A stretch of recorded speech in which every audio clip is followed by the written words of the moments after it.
This week, yesterday, Latvia has done something no other European state has done. It's voted to withdraw from the Istanbul Convention, the Council of Europe's landmark treaty on preventing and combating violence against women.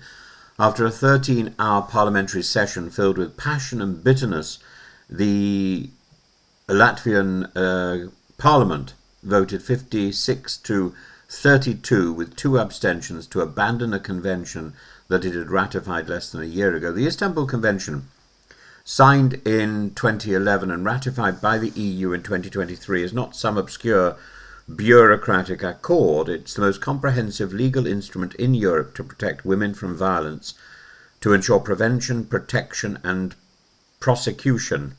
It requires governments to establish shelters, hotlines, legal frameworks and educational programs to recognise that violence against women is not a private tragedy but a social crime. Latvia's ratification last year was seen as a milestone, the culmination of 2 decades of advocacy by groups such as Centres Marta, Equality Now and countless others. But that progress has now been reversed, and the withdrawal, driven by right-wing opposition Latvia First and supported by defectors from the governing Union of Greens and Farmers, was justified in the name of defending, quote, traditional values against what they call gender ideology. Their leaders, Einas Šlezers, declared that Latvia must choose between a natural family and a gender ideology with multiple sexes.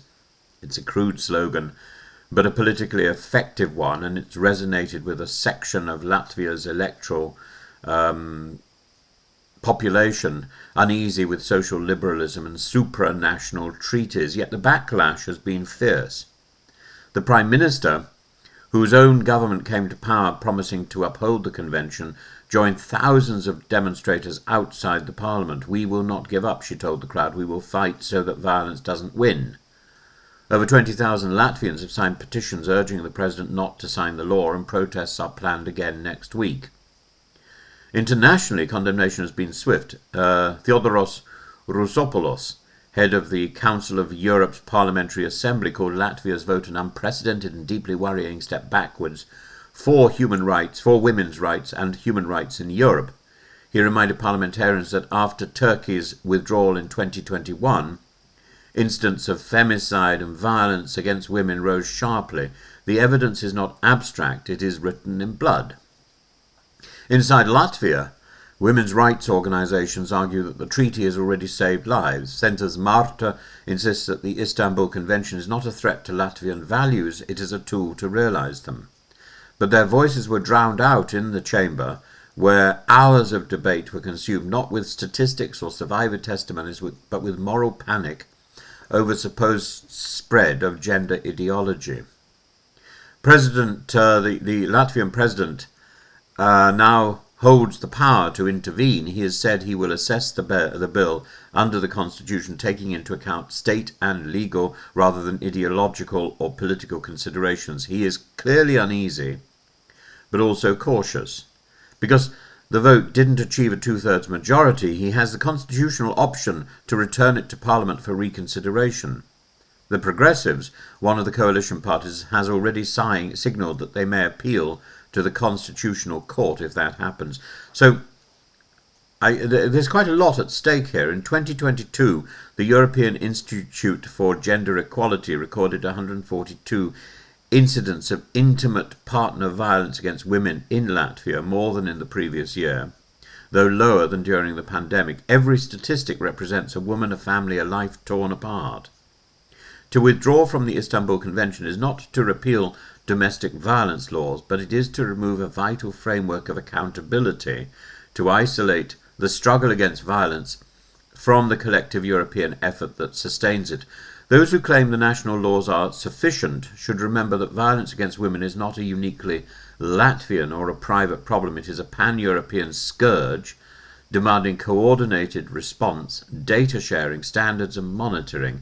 That is precisely what the Istanbul Convention provides. Latvia's withdrawal also sends a political signal far beyond Riga. It emboldens ultra-conservative movements across Europe, which increasingly attack gender equality as an imported ideology rather than a human right. It undermines the credibility of the European Union's commitment to equality, and it lends comfort to authoritarian governments that thrive on cultural polarization. If the President signs the bill, Latvia will join only Turkey in renouncing the convention, but unlike Turkey, Latvia is a member of both the EU and NATO, institutions that profess to defend democratic values and human rights. That is why this vote matters, not only for Latvian women, but for Europe as a whole. It tests whether the European ideal of shared moral responsibility still holds. There is still time for reconsideration. Latvia can step back from this precipice. As the Prime Minister put it, those who have been brave enough to seek help are now witnessing their experiences being used for political battles. That is cruel. To withdraw from a treaty that protects the vulnerable is not the act of a confident democracy. It is a retreat into fear. Fear of change, fear of openness, fear of the world beyond one's borders, and as history shows, fear is the least reliable guardian of virtue.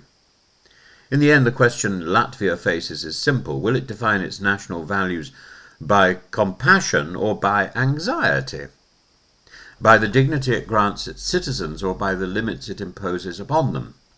The Istanbul Convention was never a threat to family life.